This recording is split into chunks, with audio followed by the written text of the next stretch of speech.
Here comes another. Okay, we're on Daf Dalid here in Masechet Shekalim. We finished the Mishnah and we're about to start the Gemara. And the Gemara is approximately, shall we say, a little bit less, maybe 14, a little bit less than 15 lines down from the top. And the Gemara starts by quoting the Mishnah. The Mishnah says, Afal Picha Amru, and we'll fill in the blanks here, Ein memashkinin noshim v'avodim uktanim avolim shaklu mekablim miyodam. So in these three categories, noshim, avodim, uktanim, there's no mashkon, meaning we cannot force them and coerce them to offer and contribute to Masechet Shekel, but if they on their own initiative voluntarily bring us the Masechet Shekel, we can accept this. And the implication is, when it says im shaklu, it means me'atzmam umirtzonam, that on their own they had a desire to contribute and participate in the Masechet Shekel, and then we accept it from them. But if they didn't come forward with their will and their desire on their own, ein tovim, we cannot demand that they pay. So the Gemara asks, this Mishnah seems to contradict the previous Mishnah that we started with.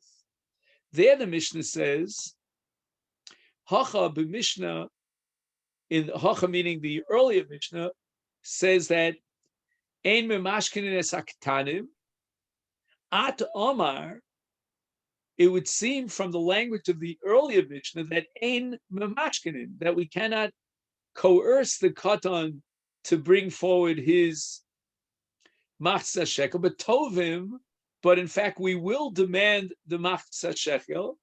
But here in our Mishnah, at Amrit ein tovim, what we derived from our Mishnah is that they have to come forward on their own initiative to offer the Masechet Shekel. We will not in any way demand the Masechet Shekel. The previous Mishnah says that we won't be mamashken. The implication is that we will demand that they pay the Masechet Shekel. So what is it? Are they obligated the Masechet Shekel, but we cannot force them to pay? Or there's no obligation, whatever, and they just came on their own initiative? So again, just to summarize the apparent contradiction, the earlier Mishnah indicates that there's just halacha ein memashkinin. As far as the ikar chiyuv is concerned, to be tovea, that they pay up that which they're obligated, that exists. They are obligated. This Mishnah here says no. It's only if they came on their own initiative, the shaklu, and they voluntarily offered to pay the Masechet Shekel, then we accept the Masechet Shekel, but there's no obligation whatsoever. So we have this contradiction between two Mishnayos on the issue of whether or not a katan is chayiv in Masechet Shekel. So the Gemara answers, Khan, the earlier Mishnah, is b'shehevi shtei saros. We're talking about what kind of a katan? A katan in Hilchas mashkinin al hashkolim, which means the Torah says that only when he reaches the age of 20, at that point, we will force him and coerce him to come forward, and if he doesn't come forward, we'll know what to do with his possessions, because he's past the age of bar mitzvah. As far as universal mitzvahs are concerned, he is a bar chiyuva. He's 13 years old with shtei saras. And here in our Mishnah, which says that we're not tovea him, and only if he comes forward on his own, b'shalo hevi shtei saras. It means that he's less than bar mitzvah in kol Torah kula. So if you ask me the question, is a katan who's less than 20 but more than 13 obligated in Masechet Shekel? The answer is yes. He is obligated in Masechet Shekel. The Torah says, Kol over al pkudim ben esrim shana v'mala. That's referring to the law of memashkenim, as to whether or not we can take the law into our hands to force the issue and to extract the money from him. But as far as his chiyuv is concerned, which is called the lashon hashas tovim, he is included in the chiyuv. because he is bar mitzvah and he's a bar chiyuv in kol mitzvah Torah, and likewise he's obligated the mitzvah of shkolim. But where do we say that the mitzvah of shkolim is purely voluntary? That's with regard to a katan in kol b'nei Torah, means he hasn't yet reached maturity. He doesn't have shtei saros. And in such a case, it's purely voluntary. And here we have to ask the question, what do you mean voluntary? How could a katan come forward with his funds? He's only a katan, and in Dini Mamanos, he doesn't have, on a Torah level, kinyanim, a yad l'kinyanim. He's a lav bardas. The Gemara always compares him to a shot and a katan. Cherek shot of a katan, lav b'nei deyanin. And there are two answers to this question. One answer is that his father gave him the okay. And the other answer is that he has no father, and the Rabbanan made a takana that he could be makne, he could bequeath and transfer ownership over his possessions. And once the Rabbanan instituted that takana, that a katan has a yad to be makne, then on a doraisa level, we can accept that and take those shkolim and use them to purchase karbanos of the tzibur. Now here, at this point, before we go on, I would like to share with you an insight of the Rogatchover. And I don't usually quote the Rogatchover. I don't have access to his chidushim that are very profound. But in this case, there is a paragraph here in the Yalkut Habirim that I often quote to you in the name of the Rogatchover. And apparently the Rogatchover wrote a kuntris, which is called Kovetz Yeruchas Plata. And it could be that this kuntris was written by a Talmud of his, but often quotes the Rogatchover. And he says the following. When we talk about the concept of Mammon HaTzibur, after all, the Shkolim is going to enter into the treasury called the Trumas HaLichka, that is communally owned for the purpose of purchasing communal karbanos. How do we understand this concept called Mammon HaTzibur? Is it just a large partnership? You could have a partnership of two people. You could have a partnership of millions of people, but it's basically the same idea. In partnership, each one is an owner. And in the case of communal partnership, the entire community are partners and each one has ownership. Odilma, who Mahus Chadasha, it's a new entity called Mammon Tzibur. And there's no ownership at all. There's no private ownership. No one can claim that he has ownership.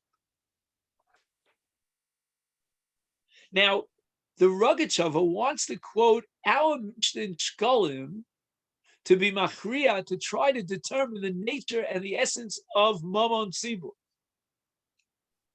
And he says, from our Mishnah, we see that there is no concept of private ownership with regard to Mammon HaTzibur, but rather the public ownership generates a brand new entity in which no one can claim it's mine. And he proves it from Shekalim. Why? Because there is an entire list of individuals, of categories, who can voluntarily contribute to Shekalim. And in that list, we have Kohanim. And according to Ben Bichri, for one, the Kohanim are not obligated in Machzis HaShekel. It's only a matter of voluntary contribution. We have, in the Shita of Rabbi Yochanan ben Zakkai, some sort of a chiyuv on Kohanim, but as we saw in the case of Kohanim, that chiyuv is not collectible.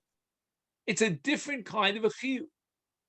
And now the question arises, if we view their contributions, let's say the case of Cohen, we'll take that as a classic. These give the Kohanim, whoever contributed to Masechet Shekel, a partnership in anything that we do.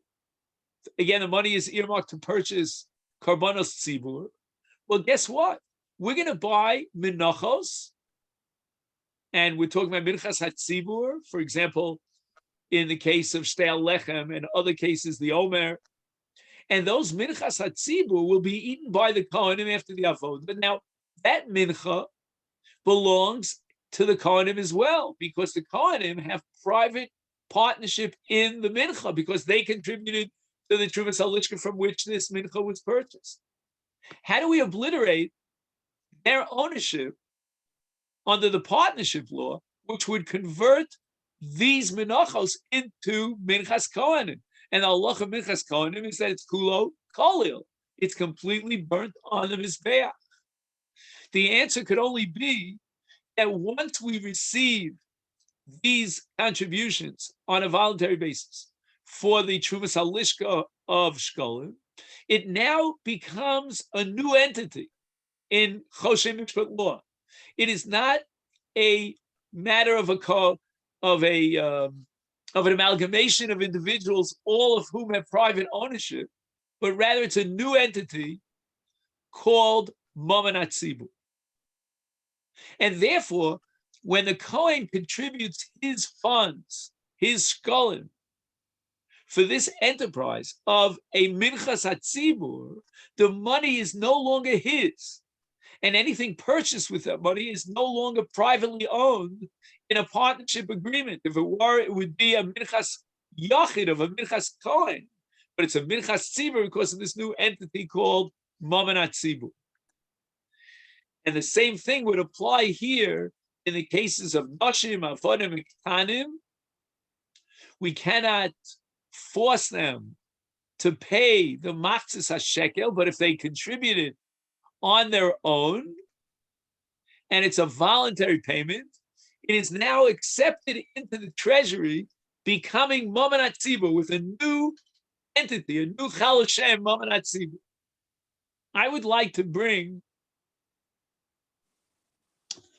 Lanius Daiti a sugya to prove this concept of Mammon HaTzibur as a new entity and support the Rogatchover's conclusion from a different sugya entirely. This is a sugya in Perek Yesh Nochlim towards the end of Masechet Bava Basra about a case of a Sefer Torah that was stolen. And the Gemara analyzes the question as to whether or not two members of that city who witnessed the crime could testify against the Ganav in order to retrieve the Sefer Torah that he stole. It seems that stealing of Sefer Torah is not a contemporary issue. It goes back to the time of the Gemara. And a Sefer Torah, as you know, can command a very high price. So the Gemara analyzes this case under the law of what's called Nogea B'Edus, which means that I can't testify against you that you stole my property because I'm not Mimakaime Dover. I am the Osei Dover. I am Nogea B'Edus. And the Gemara nevertheless says that these two Eidim could say, you know what? We are not testifying on our own behalf. We are testifying on behalf of the Tzibur. The Sefer Torah is owned by the community. And this is irrelevant to the question of who contributed the funds for buying the Sefer Torah. Now, how does the fact that the Sefer Torah is owned by the Tzibur disqualify the disqualification of a Nogea B'Edus? How do you disqualify? He's a Nogea B'Edus. How can you mitigate or validate a Nogea B'Edus? I mean, after all, he's going to benefit once the Sefer Torah is returned to the Tzibur because he is also a card-carrying member of the Tzibur. But according to the Rogatchover, I think we have an answer. That the idea of Mammon HaTzibur is not partnership. You are no longer a privately owned a private owner over this Mamanat Tzibur. It belongs to the Tzibur. It's a separate abstract entity called Mamanat Tzibur. And therefore, you're not Nogeh B'Yedus.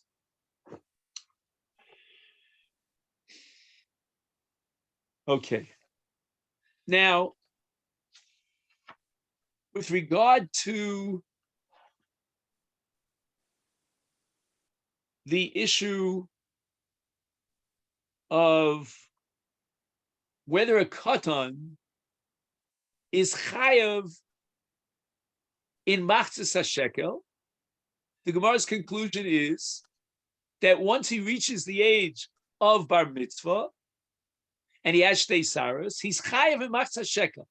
We alleviate the halacha of memashkin also, but if he's bar mitzvah tovin also, which means that he's chayav. So the question is, why is a katan, when I use the word katan, I mean a relative katan in the laws of machzas hashekel, where the Torah says, "Kol over al pkudim ben esrim shalom." Why is he chayav in machzas hashekel? After all, Torah says, "Mi ben esrim shalom emal."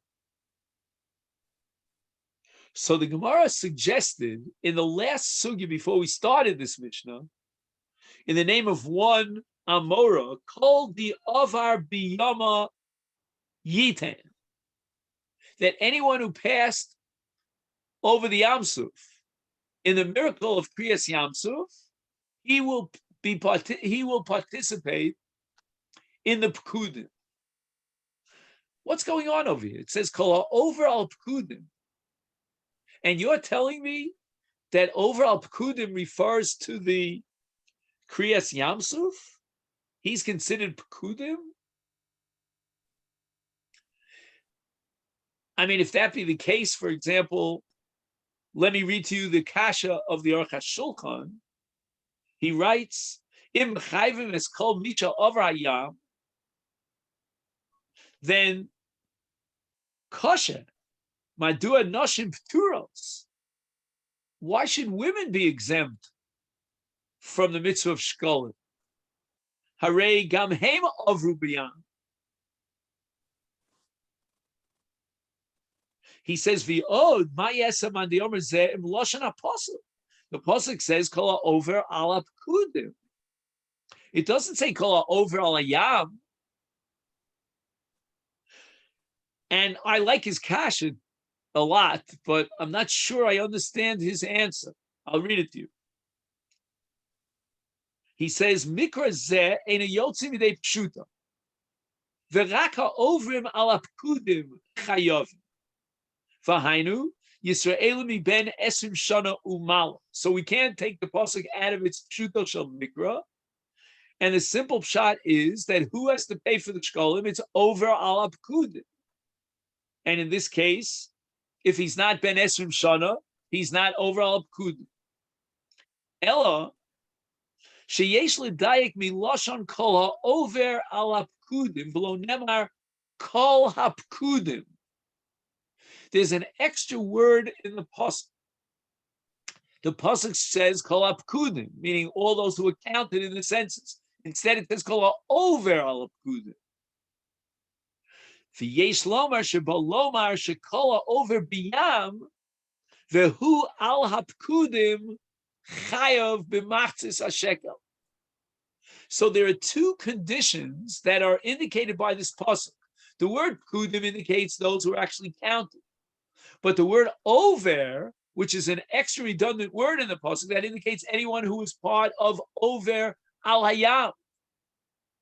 And now we have to juggle these two psukim, or alternatively, these two conditions.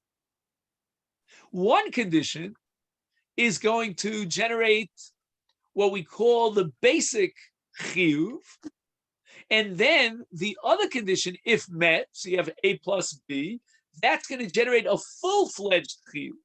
And we have different levels of chiyuv. So, for example, when we talk about a katan who's already bar mitzvah, and he's not yet ben esrim, or when we talk about an isha, in these cases, and according to Ben according to one opinion in the Tanoim Ben Bichri, even a Kohen is in this category.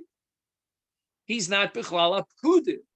They weren't on the line, on the queue, passing by in front of Moshe Rabbeinu as he counted them. So that if you ask me, do they have some sort of a chiyuv vis-a-vis shekel? Now I'm going to add the word over. And based on the word over, I'm going to tell you that over generates a chiyuv, which is not a full-fledged chiyuv. We'll call it stage one, a partial chiyuv, including anyone who's over aliyah, Kohanim, Leviim, Noshim, Ktanim, they're all included. And they have, therefore, a basic chiyuv. Except that if a katan is less than 13, that's a poter. He's a katan called minig Torah. He's poter mikol mitzvahs, including the mitzvah of shkolim. But once he reaches the age of 13, and he's included in the word over, then he's chayav. But it's a different kind of a chiyuv. It's a chiyuv of a sort that's not enforceable. We cannot force the person to fulfill that chiyuv. Why? Because of the other condition in the chiyuv of shkolim, and that's pkudim. It's got to be over al ha-pkudim. And if he wasn't counted, then although he has the basic chiyuv of over aliyam, he doesn't have that high grade chiyuv of pkudim, of being counted in the census as part of the line that passed in front of Moshe. And the nafkamina between the two levels of chiyuv is what we call memashkenim. In the case of the first basic level of chiyuv, we could be toveh. We can say to this 13-year-old that he's obligated in the mitzvah of shkolim. But with regard to the higher level of pkudim, namely from a mashkenim, that we can actually force him to come forward, that we don't have. So we have three levels. We have the katan who's less than bar mitzvah. He has no chiyuv whatsoever at all. And that's because a katan is poter min ha-mitzvahs. Potentially, he would have been chayav in the mitzvah because he's over aliyam. Chazal say even Uber b'mei imo was saved during the Kriyas Yamsu. And as a result of that potential chiyuv that's inherent in anyone who is over aliyam, the father could pick up that chiyuv on behalf of his son, as we discussed at great length. Then we get to the next level of a real bar chiyuv who is over aliyam, but was not included in pekudim, and here there's going to be a din of tovin also, but there's no din of a mashkenin, until finally we have the fulfillment of the second condition of pekudim, and that's going to apply to every zachar who is not a kohen and is 13 years of age. He will be chayav and tovin, but there's no mashkenin. If there's pekudim, which means he's been esrim shana lamala and he's male, then not only will he have the basic fundamental chiyuv of tovim, and that's derived from yam, but he'll have the secondary and more prominent or more profound chiyuv, a full-fledged chiyuv of memashkenin, because he's part of pekudim. That's what I get out of this Aruch HaShulchan. Now, the Gemara says, "Im shaklu mekablu miyada." If the katan comes forward on his own initiative with a shekel, we will accept it. Hiksha b'shara melech, eich efshal akachas shkolim mikatan she'eno ben yud gimel. How do we accept the shekel of a 12-year-old youngster? Hare midoraisa eni yochel lahaknos v'limsar esat shkolim litzibur. He doesn't have the power and the yad to be makna, so it doesn't become mamanat tzibur. How can we buy korbanas tzibur from these funds? And he says the following: Yesh l'taritz the kevan sherov hashkolim nemichel tzibur misbatlim shaklei hakakane barov. That elchinami, if we could identify those shkolim in this mixture of the Trumas Halishka as the shkolim that were contributed by the katan, we'd have a serious problem. But we can't identify it, and therefore it's batal baro. And even though the Rabbanan usually require bittul b'shishim Or, for example, there are dinim that min b'mino and in batal afilu b'elef, but those are all drabanan. And as far as Dorais is concerned, it's batal. The K'tzos HaChoshen, as we mentioned earlier, if you remember, offers another approach that since the Rabbanan recognized the yad of a cotton to be makna once he reaches a certain age of maturity, then the Torah recognizes the bailus, the ownership, in this case, of the tzibur. Now, just to finish this up, and then we start the new sugya for today, the Rosh, in his Pirush on Shekalim, writes that Noshim Uktanim Tzrichim Limsar et Shikleim Yafa Yafa Latzibur. Kedei Shiyeh Carbon Tzibur Velo Carbon Yoch. So the Rosh says that we can accept a voluntary contribution. And again, you have to always analyze in the case of Noshim, whether that's voluntary or not. The Gemara says, Tovim, it sounds like they do have a chiyuv, but nevertheless, they don't have a full-fledged chiyuv. They have ovrim al yam, but not pekudim, as we discussed before in the Aruch HaShulchan. He says we have to be very careful and guarantee that when they offer their shekel, mosrim latzibur yafa yafa, they give their shekel not as this is my chelek, my personal partnership, but rather as mamanat tzibur. And once again, we'll quote the Rogatchover that once they do so, now there's this new entity that emerges called mamanat tzibur. Hiksha Mishnah Melech. L'divrei atosis is a tosis in Masechet Yoma on Daf Lamed Hey. Atam shelo choshishin shakonu lo yimsu yafa l'tzibur mishum shekol revach haba me'akarbanos u'shalahem. That when we bring the karbanos, and after the avoda, the parts of the basar that are nechal the Kohanim are going to get benefit from it. Therefore, says Tosus, we assume that the Kohen has vested interest, and he certainly wants to give his shkalim, even on a voluntary basis, for the benefit of carbon tzibur, which he benefits by.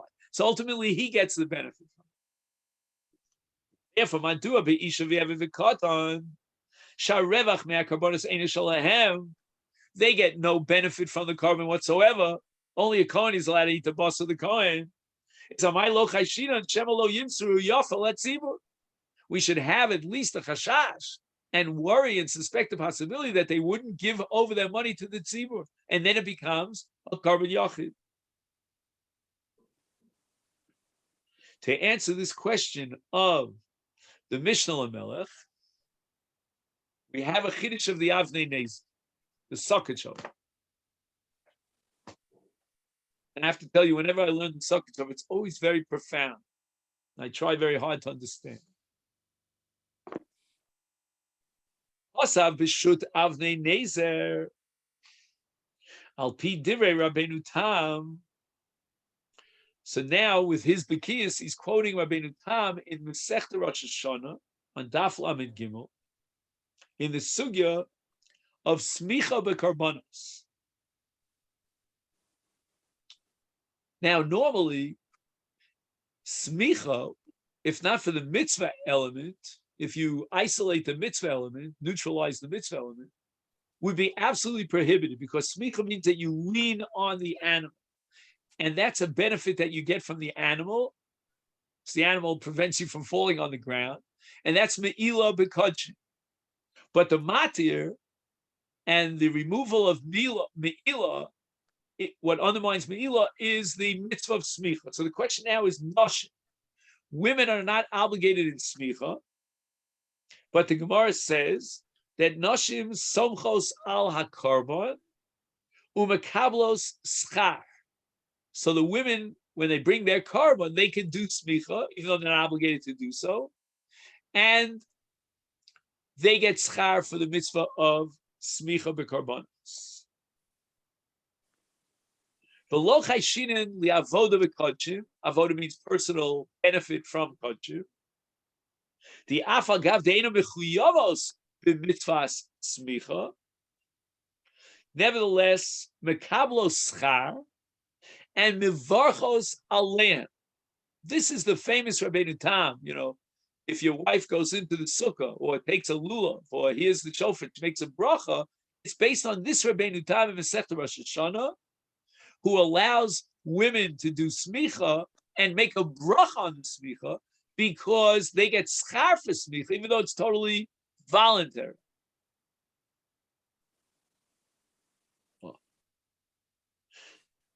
So the Avnei Nezer wants to build on this Rabbeinu Tam.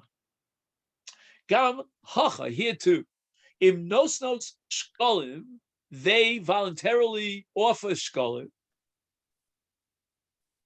Lo tzrichos lemosam letzibur yafa yafa. We don't have to make a big, howdy doody out of it. Let's get the we'll make a whole parade here and a public demonstration that she has to make a declaration that she's giving it to the tzibur yafa yafa. We don't have a problem of chulin lazar. There are noshim mekablos schar kisha osos mitzvot shehem pturos mihen. We see from Rabbeinu Tam in the case of smicha b'karbonos that women are granted rewards for what they do on a voluntary basis, and therefore the women, are interested in fulfilling this mitzvah of shkalim, which is a mitzvah to give and contribute to the tzibur, mamanat tzibur. So we don't have to make a whole big deal about it, and have them. I swear to do. You put your hand on the Bible and all. We don't need all that because they want to do this mitzvah and get schar for the mitzvah on a voluntary basis. And Rabbeinu Tam says it becomes a full-fledged, bona fide kiyuma mitzvah, such that they can make a bracha on it. Any mitzvah they do on a voluntary basis is a kiyuma mitzvah, and they make a bracha on it. Here too, the kiyuma mitzvah entails giving over the money to the tzibur. That's exactly what they want to do. The mitzvah is giving it to the tzibur. You don't have to make a declaration. That's what they want to get schar for. That's what they want to volunteer for. However, Guy, that's going to be the next Gemara that we're learning now, Kisha Osa Mitzvah. Now, this is fascinating. What happens in a case beyond the 7 mitzvahs? We have another 600 and, right, we started with 613, so we have another 606 mitzvahs. What happens if they volunteer for a mitzvah? Eino makablim schar. This has tremendous repercussions. In other words, a woman is included in the mitzvah. She's not obligated. She can voluntarily have the mitzvah, and she will be rewarded. Not so in the case of a guy. He's not even included in the mitzvah. Yisrael, Heim Am Echad. Again, this sounds like a modern philosophy, but anyway, he says, means a woman is part of the Kedushas Yisrael, no less than a man, and she is part of the community. Shem Shekel, I'll say Shem Shekel means it becomes a mitzvah of Shkolim, and therefore it goes to the Trumas Halishka owned by the Tzibur. El Torah Pachosam, for whatever reason, the Torah said they're part.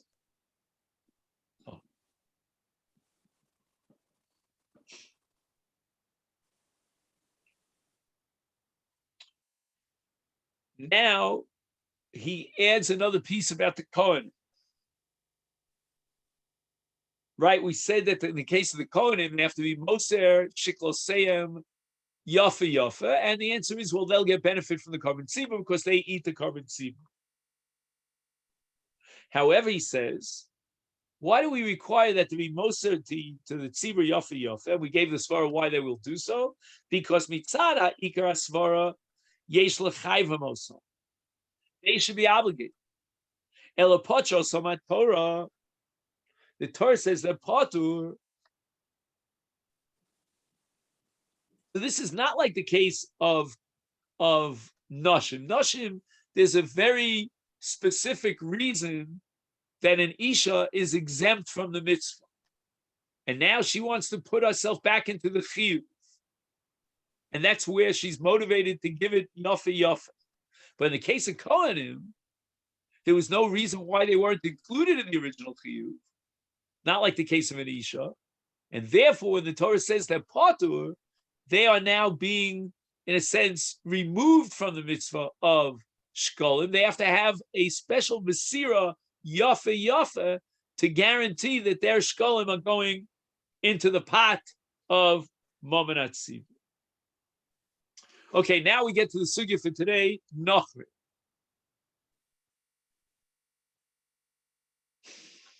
Hanochri vakusi, and the Mishnah says, Sheshaklu ein mekablim mehen, we don't accept the voluntary gifts of goyim. Now, this sugya fascinates me because as part of contemporary life, we always have this issue about non-Jews who want to contribute to Jewish sources, to Jewish causes. It's not always the case, but from time to time, I remember my father-in-law, he also had this issue.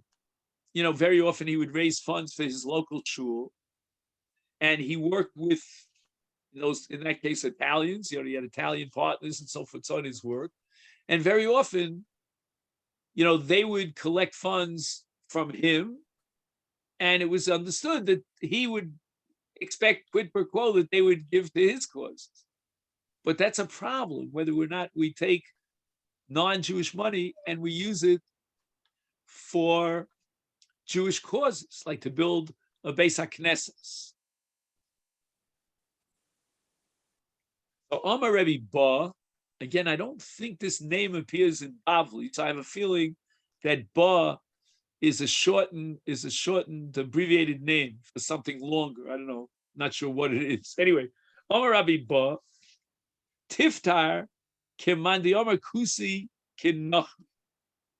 We have to assume that the authorship of our Mishnah is attributed to Rebbe. We'll soon see it's Rebbe, who holds that Kusim are not Yisraelim. They're not Jews. Now, this is a basic machlokes, Tanoim, about the status of Kusim. And it's called Kusim Gevi Emesem or Gevi Arayas. Arayas with an aleph means that they were afraid that they were being punished. They moved into Eretz Yisrael and the lions started attacking them. So they were afraid that the reason why they were being attacked is because they weren't Jewish. And they decided out of fear, according to one Madiyam in the Gemara, one Tana, to join the Jewish people. So that's called Gerei Arayos. And it means that they did not have a sincere, absolute commitment. You know that in Hilchas Gerus, we ask the Ger, we really should be reading the whole list of Taryag mitzvahs, but we can't do that. So we take Averis Chamuris, Averis Kalas, we give him a sample, and he has to say, yes, I'm very interested and excited about fulfilling these mitzvahs. But if he's not motivated to join the Jewish people, there's always the problem with a marriage situation where she wants to convert or he wants to convert in order to marry a Jew or a Jewess, and they're not motivated really for the mitzvahs. So whether or not that gerus is reliable is acceptable. And in contemporary life, these issues of gerus have become such, creating a lot of machlokas, a lot of tension. Which rabbis are accepted and relied upon, and which Bezdin, and this Bezdin doesn't want to accept this one and that one, and it's a big mess. Because it's very hard without a Sanhedrin to set your standards and decide which Bezdin is reliable. In any event, one Madiyavik says, no, the Kusim initially were motivated with a sincere and genuine commitment to accept the Taryag mitzvahs. They were committed. But later on, they went off the track and they worshipped idols, but they are essentially Jews because we recognize their conversion. Rebbe holds we don't recognize their conversion. They were Gerei Arayas. They only converted because of fear of death. That's not a sincere commitment. Their gerus is invalid. They are treated as goyim. Our Mishnah in Shekalim puts Kusim together with Nachrim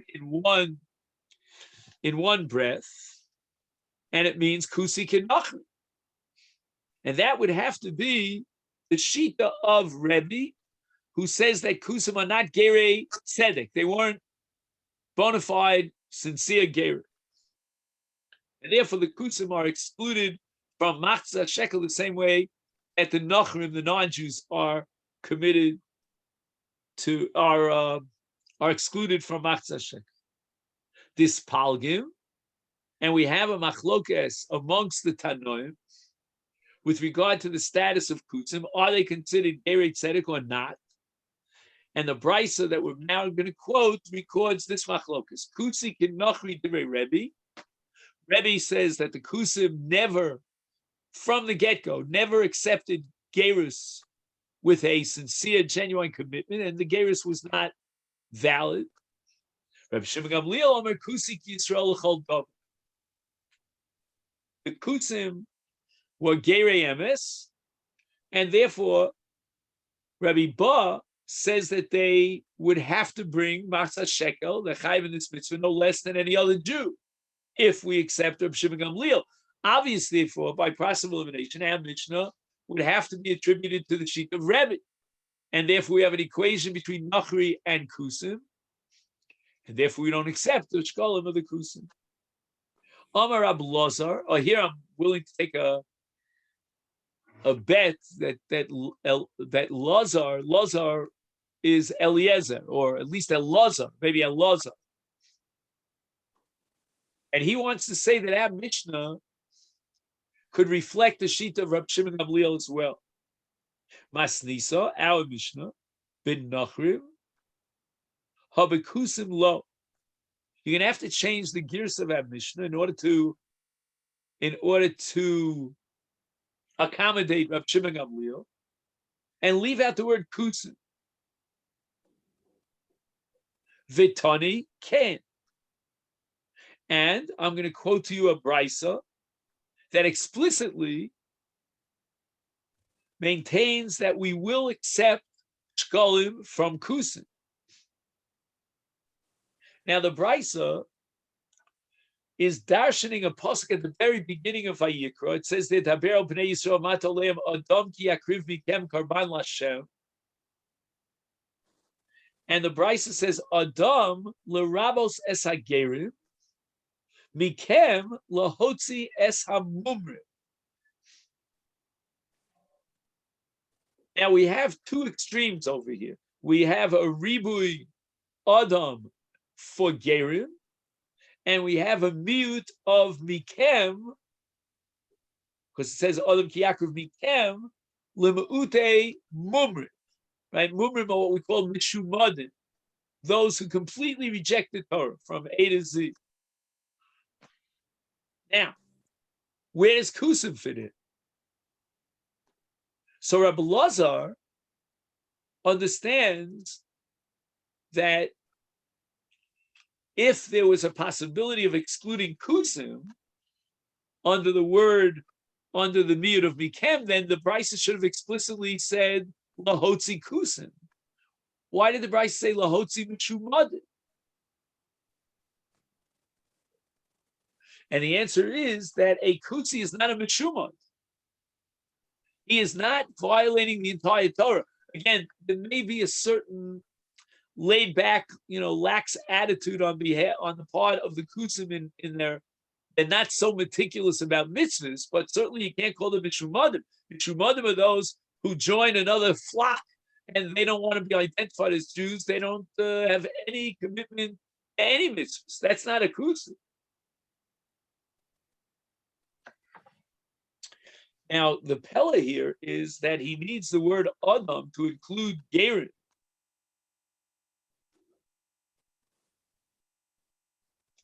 And this is not something I'm comfortable with, but the opening line in the pasuk is Daber el Bnei Yisrael. So the word Bnei indicates a genealogy.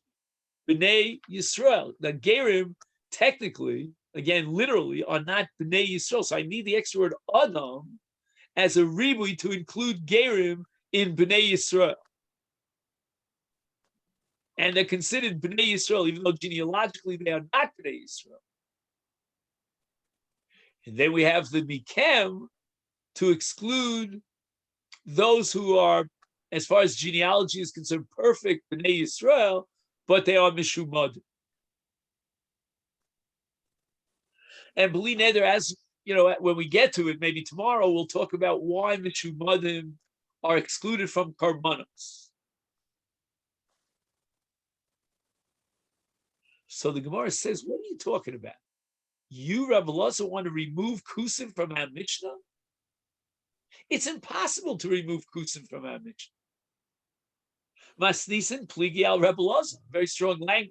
The Mishnah argues against Rabbi Elazar and defies the possibility of omitting the word Kusim, because the Sefer of the Mishnah says, Ein mekablim miyadam, kine zavim, vizavos, kine yoldos.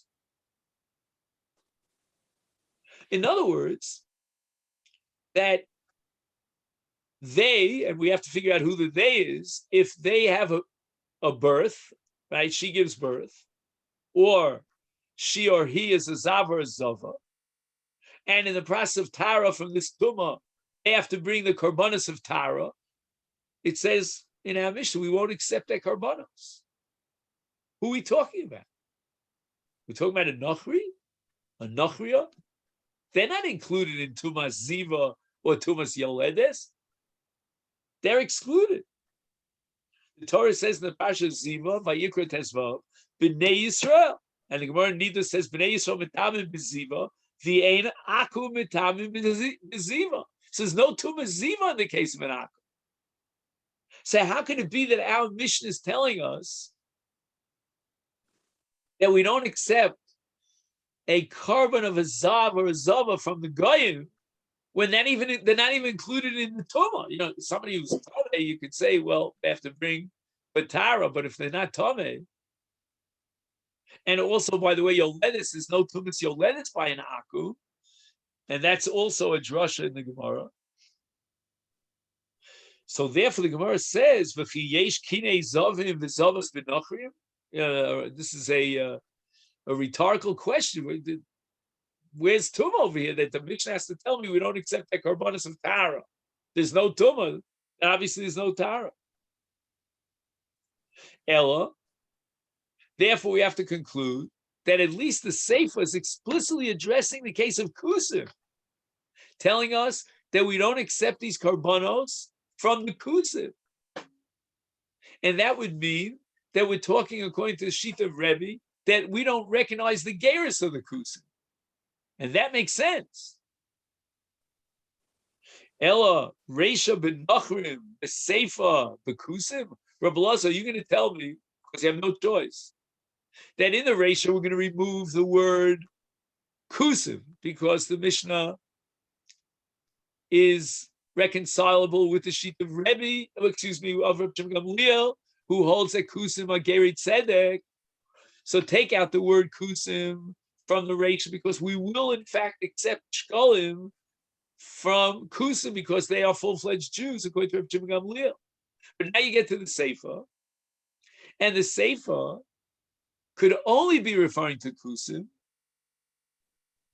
This is very disjoint. The Reisha could not be referring to Kusim, has to be referring only to Nachrim, and the Sefer cannot be referring to Nachrim, could only be referring to Kusim.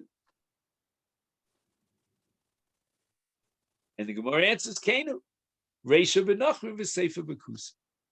That's how Rebbe Elazar learned this Mishnah. It didn't phase it. That the Mishnah in the Reisha is different than the Mishnah in the Sefer. The Mishnah in the Reisha is referring exclusively to Nachrim, because Reb Shimon Gamliel says that Kusim are Geri Tzedek, and we will accept Eshkolin. The Sefer is referring exclusively to Kusim, because only Kusim with a V'yahava Mina, then maybe we would accept their karbanos.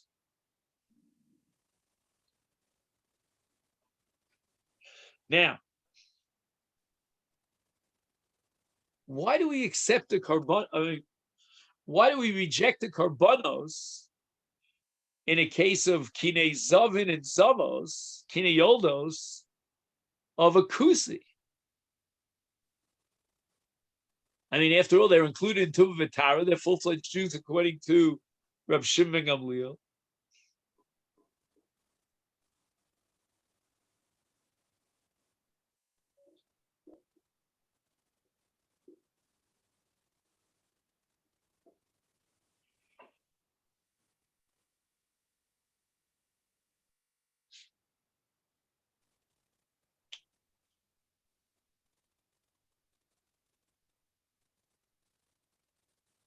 In Mekabla Mi Yodam, and we're talking about Kutzim, Kine Zavim V'Zavis, Kine Yoldos. The Afal Gav, here he quotes the Rash Leo, Afal Gav, Shenogim V'Kusim Dine Tumah. Then we're reflecting the shita that they are Gerit Tzedek. Gazru Chachamim Shlo L'Kabel Mehem Karbanos Eile L'Tarosa Kidei Shelo Yavo L'Schaver Ima. So in other words, at a later stage of history, when the Kusim proved their true colors and they were not dedicated to the observance of mitzvahs, Gemara says they found that they were Oved Avodah Zarah, is then we wanted to be marchik them and create a wedge between Klal Yisrael and the Kusim so there wouldn't be any intermarriage between them. And therefore, they said we don't accept their karbanos of Tara, although they're Tmeim.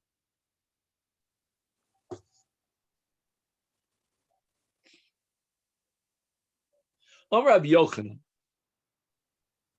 Okay, we will just give an introduction to this sugya about receiving contributions from Goyim. B'tchila, there are two stages as far as the building of the Beis HaMikdash is concerned.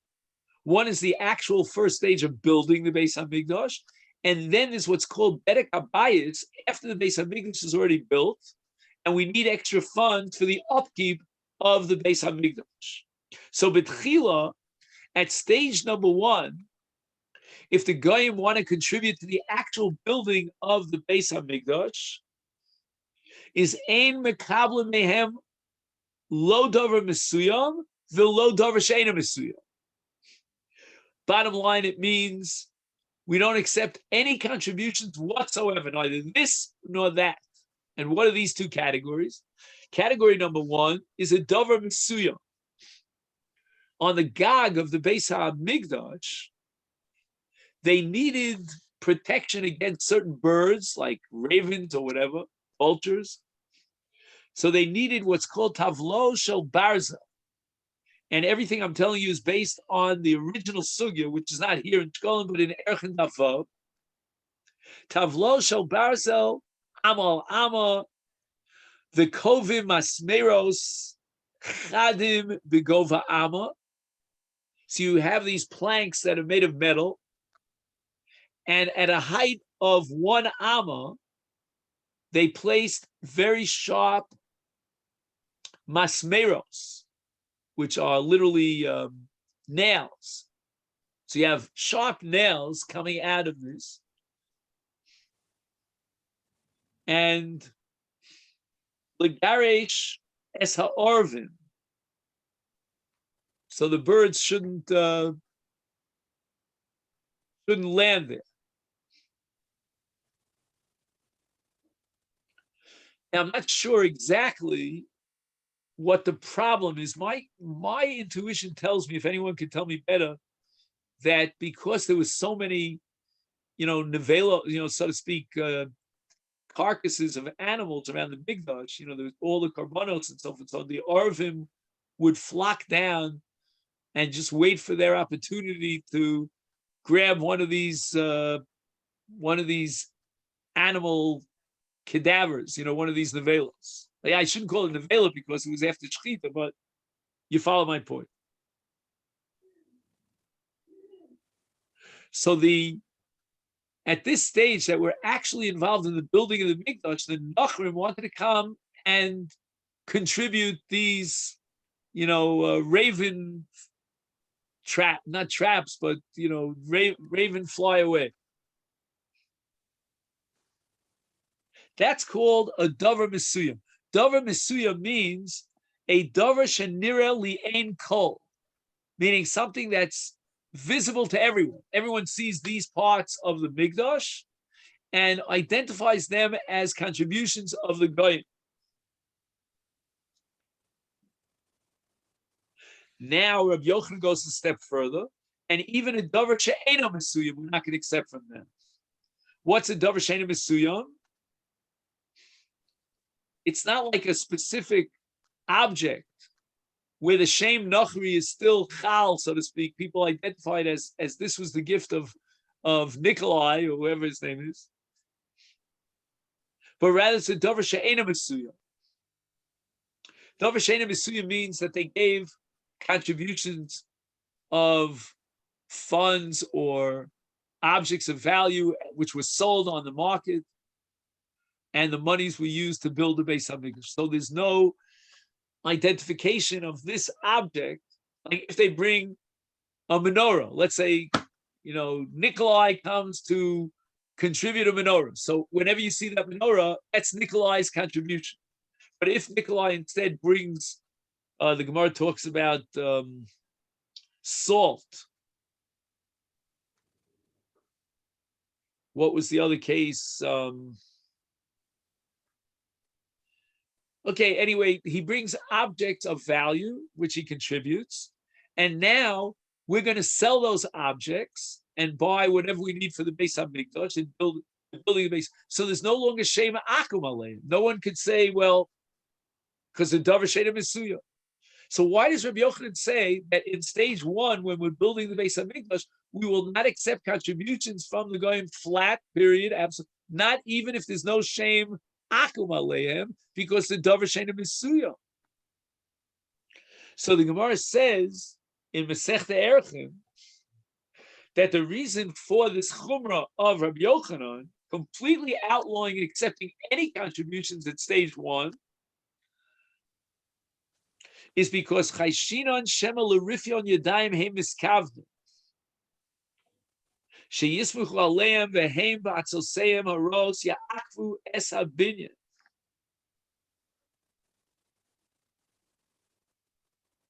It means the following, if I understand this correctly, that they want to, these are, it's very paradoxical, it's counterintuitive. These guys want to contribute to the Beis Hamikdash. You would think that they're good guys. We're always afraid of negative ulterior motives from our adversaries. And in this case, why? Because the Jews are going to rely on us. We're bringing these serious funds, contributions. And what's going to happen is that at the end, we won't even come forward with our contributions. We'll make a declaration and we'll announce our contributions, but we're not going to come through with it. This is their Eitz Ra. This is what they, this is what they're planning. Shema b'ashlama sabinyan yachzeru b'hem miyomru sheyesh lehem chelek b'beis hamikdash. Not only that, in addition to us relying on them because we're hoping that they will come forward with the funds that they pledged, we have another problem, and that is they're going to lie through their teeth. They're going to say, "Oh, you know what? We contributed this or we contributed that," and it's a bluff because they didn't come forward with their contributions. But what do they care, But we make an absolute rule. We won't accept any of their contributions. Then we can laugh them off if they claim that we supported the building of the Beis Hamikdash. They have no chil. However, lebasof, once we finish the entire structure of the Binyan Beis Hamikdash, we made the Chanukas Beis Hamikdash, and now they come to contribute for Bedek HaBayis, for the upkeep of the Beis HaMikdash, then, says Rabbi Yochanan, it depends. Mekabel mehem davar she'eino mesuyam v'ein mekabel mehem davar mesuyam. If the upkeep of the Beis HaMikdash is something that is not obvious to anyone else, then we should assume that they have pure intentions. They're not coming l'rifyon yadayim. They're not trying to weaken us because we already have the Beis Hamikdash. So what are they going to accomplish? And to be afraid that maybe they can claim, well, we have a part ownership in the Beis Hamikdash that they can't claim because the Beis Hamikdash is already built. But in a davar mesuyam, like let's say, for example, they will take upon themselves to underwrite all the expenses of the eitzim, whatever logs that they need for fuel to burn the eish on the marach, or whatever they come up, which is a davar mesuyam, then we don't accept it from them according to Rabbi Yochanan, even though it's after the Beis Hamikdash is completely built. So the kula of li'achar shehushlam habinyan is with regard to a davar she'eno mesuyam. Reb Shimon ben Lakish Omer ben betchila ben besof en mekablim lo davar mesuyam lo davar she'eno mesuyam. He disagrees with Rabbi Yochanan as far as receiving contributions from the goyim, and he says that even in a case of asof, we've already built the Beis Hamikdash. Says Reish Lakish, even though it's a davar she'eno mesuyim, we won't accept them. Flat, absolute. We do not accept contributions for the Beis Hamikdash, not before it's built and not after it's built, even for the upkeep of the Beis Hamikdash. And even though it's a davar she'eno mesuyim, so the machlokas now between Rabbi Yochanan and Reish Lakish is about li'achar shehushlam hamikdash habinyan, meaning basov. What's the status of a contribution of a davar she'eno mesuyim? Rabbi Yochanan is lenient; he will allow is receiving such a contribution, and Reish Lakish says no. We have to make an all absolute prohibition of accepting contributions from the goyim for the purpose of the Beis Hamikdash.